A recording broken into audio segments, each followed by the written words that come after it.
When trying to understand the responsibilities of an ethical hacker, all of this really breaks down into what are you expected to do in preparation and throughout the process of the penetration test or the vulnerability assessment.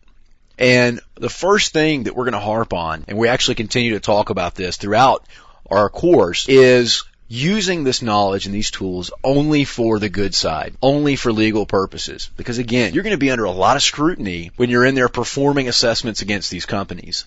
First of all, companies don't like to hear that they have 200 or 300 vulnerable systems sitting on their network, and they're going to be watching you like a hawk. So understanding what your responsibilities are as far as ethically and legally are very important.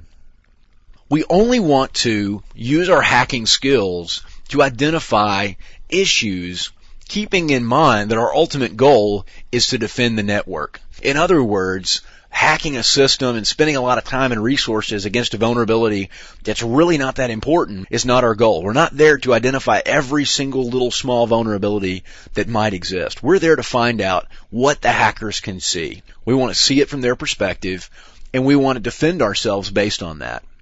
So we want to keep this in mind throughout the process. It's very easy to get caught up in, I'm going to break into this system, I'm going to root this box, I'm going to do this and this. Be sure to concentrate. We're here to defend the network. If we can succeed with an attack, let's find out what we can do to mitigate that. As always, and as I'll mention several times throughout the course, we always have to get management approval. And the term management is kind of used loosely because that can mean corporate executives, legal counsel, local and federal law enforcement, depending on your target. There's a lot of parties involved in that process. We want to create a plan. And again, we're not just going to sit in the basement with a black light hacking away on a Linux box all day long. That's not our goal. We have to be more corporate and project plan minded. We want to create our project plan or our test plan, identify the parameters. And when I say parameters, that means what exactly are we going to do? What tools are we going to use? What attack venues are we going to explore? What are ultimately going to be the goals of this test?